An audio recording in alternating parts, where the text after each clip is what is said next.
Thank you very much. Is this on? Can you hear me? Yes. Okay. I come at this very much from a trade union perspective. I'm a trade unionist to my core, have been all of my adult life, very proud to be so. I've been on strike, I've led strikes. I know and understand the importance of trade unions in the workplace. And my concern is that as workplaces have increasingly become ideological battlegrounds, trade unions have too often taken the wrong side in those battles. And as a result of that, I think they're becoming increasingly marginalized. And the truth is, many of our institutions, we're living through a period where many of our institutions have embraced the agenda of radical progressivism, our political institutions, our local institutions, our cultural, creative and educational institutions. And the reality is that is now starting to spill over, or has spilled over recent years into our workplaces, where employers have now, in many cases, adopted that particular agenda as well. And you see it particularly, I think, with large companies and corporations, where they're desperate to be seen as on the right side of history, to coin that terrible phrase. And they want to constantly sort of flaunt their woke credentials.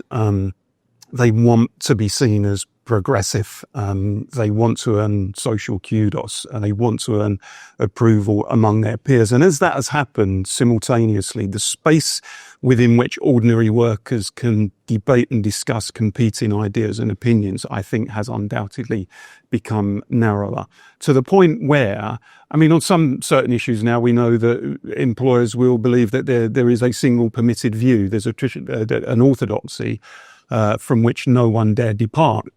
And if someone does depart from it, then they need to be sanctioned. And it's almost as if they believe that their position, that their view is objectively right, and that anybody who doesn't share it is somehow morally inferior and needs to be dealt with in that way. And that has created, I think, a kind of suffocating authoritarianism within many, not all, as we just heard, not all certainly, but certainly I've seen in many of our workplaces that atmosphere has been created.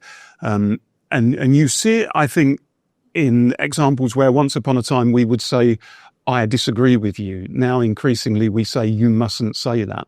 That's the sort of restrictions. The merits of different and competing and sometimes contentious ideas are no longer up for discussion. And you see, and I see people in workplaces essentially keeping their heads down, even though they don't necessarily agree with a particular opinion, a particular line that the employers put in. They keep their heads down because they're worried that they're taking their reputation and possibly their careers into their hands if they don't do that. And so effectively we have speech codes, sometimes officially, sometimes unofficially, but we have speech codes within the workplaces, within our workplaces, and this kind of rigid groupthink where someone's right to voice an opinion is subordinated to someone else's right to feel offended. If someone feels offended, then the opinion should not be offered in the first place. So even if you've expressed an entirely legitimate political or moral view, and you've expressed that genuinely, somebody somewhere says, well, no, somebody has taken offence at that, and their right to feel that offence is greater than your right to say what it is that you're saying. And the truth is that trade unions have been complicit in this. I mean, we've all seen over recent years, there's been a litany of cases, we all know them, where people have been punished and sanctioned, and in some cases discriminated against for expressing what is deemed to be an unfashionable view. And trade unions have been absolutely complicit in that. Instead of being at the forefront of some of those cases, they've actually rallied behind the employer in some cases. And when some of those cases, and Maya's a great example, when some of those cases have been won by workers against employers, they have treated it as a defeat.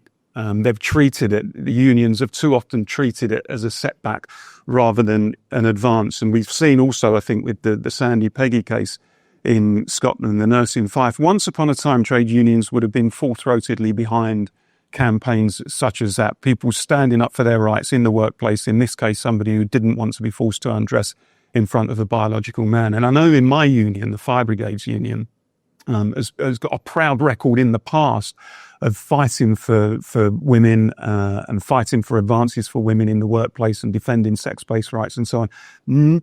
Hardly any union that I noticed was anywhere near Sanyu Peggy, and actually many of them were with the employer on it, and I think that was appalling. And in some cases, I think it's almost in some sense the tip of the iceberg. We only hear about those cases where people are willing to stand up. They're willing to resist. They're willing to take the legal action. They're willing to go to the media. There are, I am certain, hundreds, possibly thousands of similar cases that have taken place in our workplaces that don't get that sort of coverage because people just want a quiet life and they don't want the publicity or they can't afford the legal costs and so on. And there is, as we just heard, this real sort of overlap. It's a remarkable overlap between trade unions and HR departments. I mean, in my day when I was cutting my teeth as a trade unionist, we'd often go to war with the HR department because they were the people who were often doing stuff that you know was something that was not right and fair and beneficial to our workers. Nowadays, it's almost as if they see themselves as one, and I think that overlap is underpinned very much by the DEI agenda, which, as we know, is promoted as inclusive and tolerant and all of those kind of things. But actually, and I've seen it in the workplace, is incredibly divisive and is becoming more divisive, and is pitting worker against worker in many cases, and does the things that trade unions, you know, often ought to oppose. We should be about building solidarity between workers on the basis of their common interest, rather than supporting policies which actively promote separateness and difference, which I think DEI has now become. So we do need a campaign of resistance. I think we do need to push back against some of the extremely damaging authoritarianism that's taking place in our workplaces. I don't think, sadly, that many trade unions will be with us on it, but whether they are or they're not, I'm a trade unionist who's prepared to join that battle because it's a fight that needs to be fought. Thank you. Thank you.